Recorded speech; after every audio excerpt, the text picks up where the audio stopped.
ବ୍ରହ୍ମା ବଳରେ ବଳିୟାନ ହେଇ ରାବଣ ତ୍ରିପୁରରେ ଅନେକ ପ୍ରାଦୁର୍ଭାବ ଦେଖାଇଲା। ତାର ଅତ୍ୟାଚାରରେ ସମସ୍ତେ ଥରହର ହେଲେ। ଏହି ଅତ୍ୟାଚାରର ପ୍ରଭାବରେ ସମସ୍ତେ କିପରି ପୀଡ଼ା ପାଇଥିଲେ ତାର ଖୁବ୍ ସୁନ୍ଦର କାବ୍ୟିକ ବର୍ଣ୍ଣନା ଦେଇଛନ୍ତି ଉପେନ୍ଦ୍ର ଭଞ୍ଜ। ସମୁଦ୍ର ଆଗରୁ କମ୍ ଚଞ୍ଚଳ ଥିଲା। ରାବଣର ପ୍ରତାପରେ ଥରି ଉଠି ସେ ତରଙ୍ଗାୟିତ ହୋଇଗଲା। ଇକ୍ଷୁ, ସୁରା, ଦଧି, ଦୁଗ୍ଧ ଇତ୍ୟାଦି ସମୁଦ୍ର ଭାବିଲେ ରାବଣ ଆମକୁ ତାର ଖାଦ୍ୟ ଏବଂ ପାନୀୟ ଭାବି ଶେଷ କରିଦେବ କି?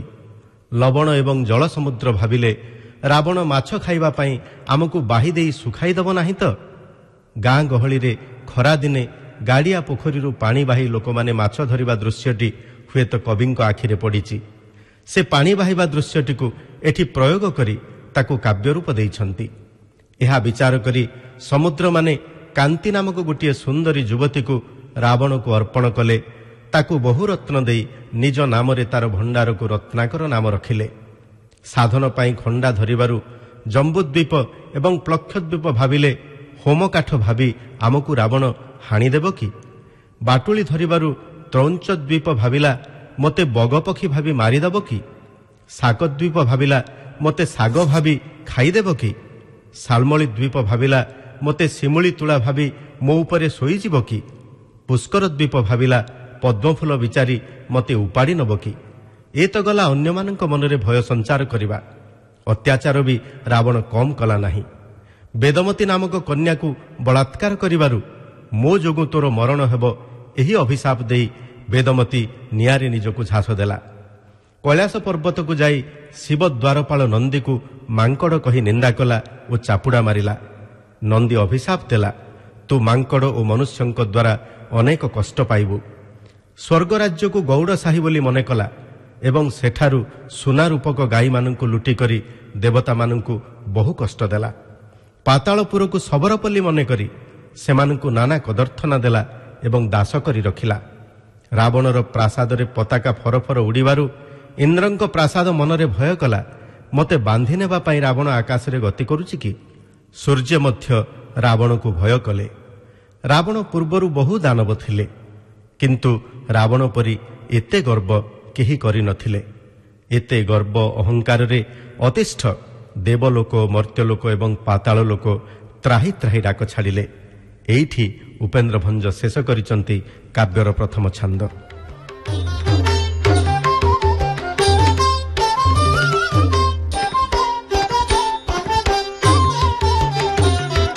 ବହୁ କୃପାଣ ସାଧନ করে ছেদন শঙ্কা জম্বু প্লক্ষরে আরম্ভ হোম কর্ম কুশরে আরম্ভ হোম কর্ম কুশরে বহন ভীত যে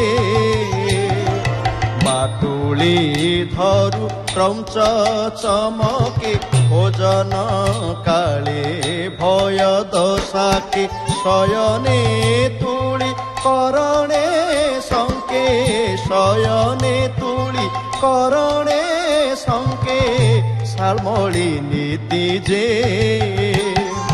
বিহু দেব পূজন পুষ্কর ভয় যে বলে উপাড়ি নেব হয়ে উদয় যে বিভোগ কর প্রতাপে কর করই হেলে প্রজা কর পৃথ্বী মণ্ডল রাজানি কর পৃথ্বী মণ্ডল রাজানি কর মহাদুর্জয় যে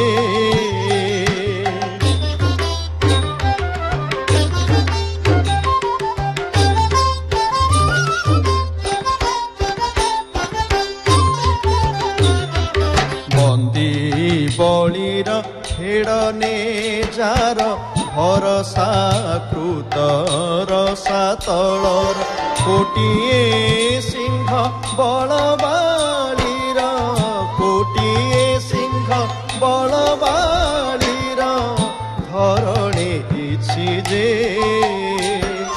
বিকল ভাব নহিলা লব পাইনি বিড় ভিড় প্রাভব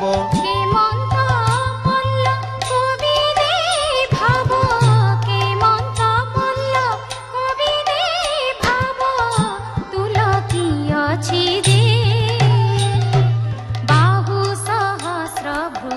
कोइला बादी जे बही बारू पालटी नर्मदा नदी जे बंधने पड़ी खड़गे न छिड़ी अनड़ जोगे न गला पड़ी जड़े न बुड़ी संशय छाड़ी जड़े न बुड़ी संशय छाड़ी बहे प्रमोदी जे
अयोध्यापुरे जे बराह बरियती माया युद्धरे जे बंशी मुनास जीवु अवश्य नर अवज्ञा कलु राक्षस कहिला तहि सेहि महिष कहिला तहि सेहि महिष हत काଳରେ जे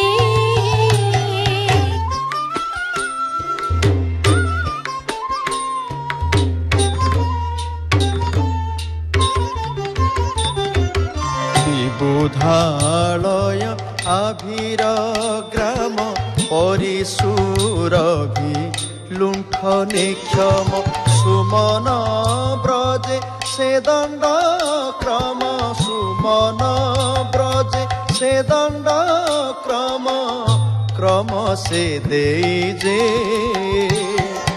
बांधिला अधिकारी किसुत जहा आज्ञारे से इंद्रजित साड़ी पाइला जगत तात साड़ी पाइला जगत तात विधिरे तहि जे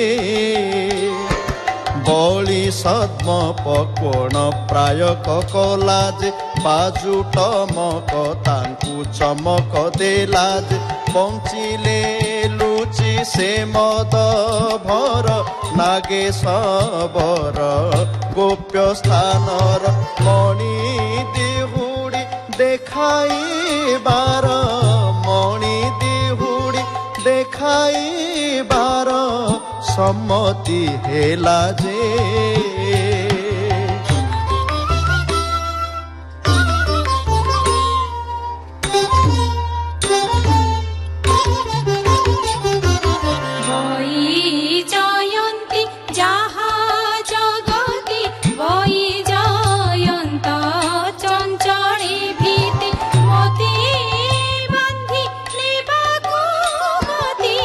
मोती बांधी नेबाको गति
श्वेत रुचिर बहुत बढिछन्ति एतिर से चारु शेष रङ्गे चिर से चारु शेष रङ्गे चिर अशेष रङ्गे जे असई सुना सिरे कतनी एकेते सुना सिर रे सोही एपरि होई चित्रर थगी एपरि होई चित्रर थगी केवल वर्गे जे बड़ बड़ दानव पूर्वरे थिले जे बड़ाई किए रूपे करि नथिले जे वीरची वीरवर उपेन्द्र भञ्ज स्वच्छन्दे विचित्र छन्द चित्त निश्चिन्त नीलाद्रि चन्द्र चित्त निश्चिन्त नीलाद्रि चन्द्र ध्यान सफले जे